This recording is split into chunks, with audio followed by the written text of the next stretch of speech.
नमस्कार दोस्तों, आप सबका स्वागत है हमारे YouTube चैनल में। गौतम बुद्ध की इस कहानी सुनने के बाद आपका आलस्य एकदम खत्म हो जाएगा, इसलिए हमारी वीडियो को लास्ट तक जरूर देखना।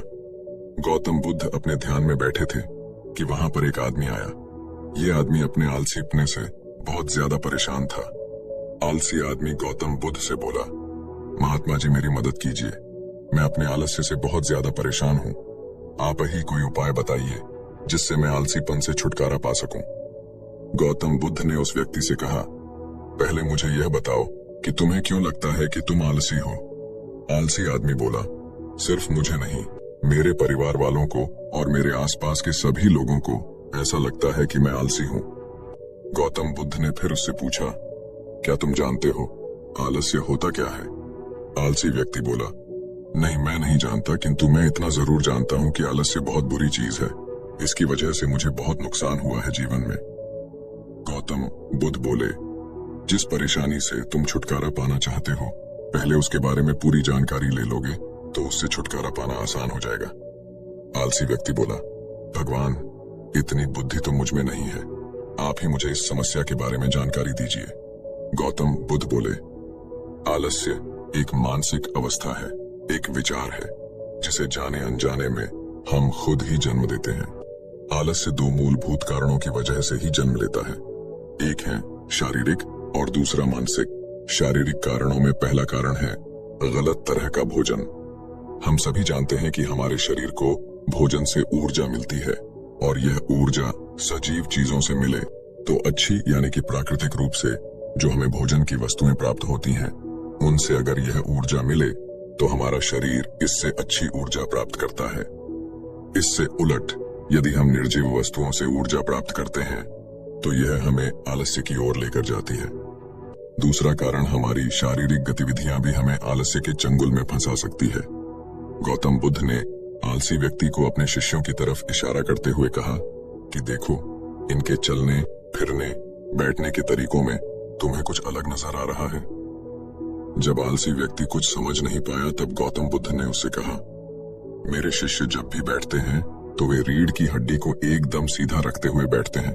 चलते हैं तो उनके दोनों पैरों के बीच अच्छे से संतुलन बना रहता है, और जब वह सोते हैं तो उनका शरीर एकदम शिथिल रहता है। ऐसा करने से उन्हें रात्रि में एकदम सही तरीके से नींद आती है। आलसी व्यक्ति बोला, लेकिन नींद तो आलस्य का की एक स्वरूप है। बुद्ध बोले, हाँ, अगर उसे ज्यादा मात्रा में लिया जाए तो। बुद्ध ने इस बात को आगे बढ़ाते हुए कहा, नींद कम मात्रा में लोगे तो तुम्हें अगले दिन थकान महसूस होगी और ऐसा करने से ज्यादा आलस्य शरीर में आएगा। नींद ज्यादा लोगे तब भी यही परिणाम होगा। इसीलिए नींद को ना ज्यादा ना कम, एकदम सही मात्रा में लेना अति आवश्यक है। आलसी व्यक्ति बोला, हाँ, यह तो मैंने भी अनुभव किया है। बुद्ध बोले, अब मानसिक कारणों के बारे में जान लो। मानसिक कारणों में सबसे पहले है हमारी पुरानी गलत धारणाएं। अक्सर ऐसा होता है कि हम पहले जिन कामों में असफल हो चुके हैं, हमारे अंदर ऐसी भावनाएं बन जाती हैं कि हम उस काम में हमेशा असफल होते रहेंगे, जिस वजह से हमें उस काम को करने में आलस आता है। ऐसी धारणाओं से छुटकारा पाने का एकमात्र उपाय यह है कि हमें अपने मन को यह समझाना चाहिए कि पिछली बार हम जब उस काम में असफल हुए थे तो हम उसके बारे में जितना जानते थे, अब हम उस काम के बारे में उससे ज्यादा जानते हैं, क्योंकि असफल होने के बाद हम उससे काफी कुछ सीखे भी हैं। बुद्ध बोले, दूसरा कारण है आलसी और कामचोर लोगों की संगत। कई बार ऐसा होता है कि हम आलसी नहीं होते, मगर जिनके साथ हम रहते हैं हम उन जैसे बनने लगते हैं। इससे छुटकारा पाने का उपाय बहुत सरल है। कामचोर और आलसी व्यक्तियों से दूर रहो। ऐसे व्यक्तियों की संगत में रहो जो अपने काम को बड़ी लगन से करते हैं और तुम्हें कुछ सिखा पाए। गौतम बुद्ध ने तीसरा कारण बताते हुए कहा, यह कारण आलस्य के लिए सबसे बड़ा कारण है, काम को कल पर टालते रहना। यह कारण इतना शक्तिशाली है कि किसी भी व्यक्ति को बर्बाद कर सकता है। इससे बचने का सबसे आसान उपाय यह है कि जो काम जितनी जल्दी संभव हो उतनी जल्दी कर दिया जाए। गौतम बुद्ध ने आलसी व्यक्ति से एक सवाल पूछा, मान लो तुम किसी रेगिस्तान में फंस गए हो और तुम्हें प्यास लगी है, तो तुम क्या करोगे? आलसी व्यक्ति बोला, मैं जल्दी ही रेगिस्तान के आसपास कोई गांव की तलाश करूंगा या ऐसी जगह की तलाश करूंगा जहां पर मुझे पानी मिल सके। गौतम बुद्ध बोले, अगर तुम्हें काफी देर ढूंढने पर भी पानी ना मिले तब तुम क्या करोगे? आलसी व्यक्ति बोला, मैं तब भी अपनी तलाश जारी रखूंगा, क्योंकि ऐसी परिस्थिति में मेरे पास कोई और दूसरा विकल्प तो होगा ही नहीं। गौतम बुद्ध बोले, बिल्कुल सही, और यही है मानसिक स्तर पर आलस्य का चौथा कारण, किसी भी निश्चित लक्ष्य का ना होना। यह भी आलस की ओर लेकर जाता है। अब सुनो 5वें कारण के बारे में।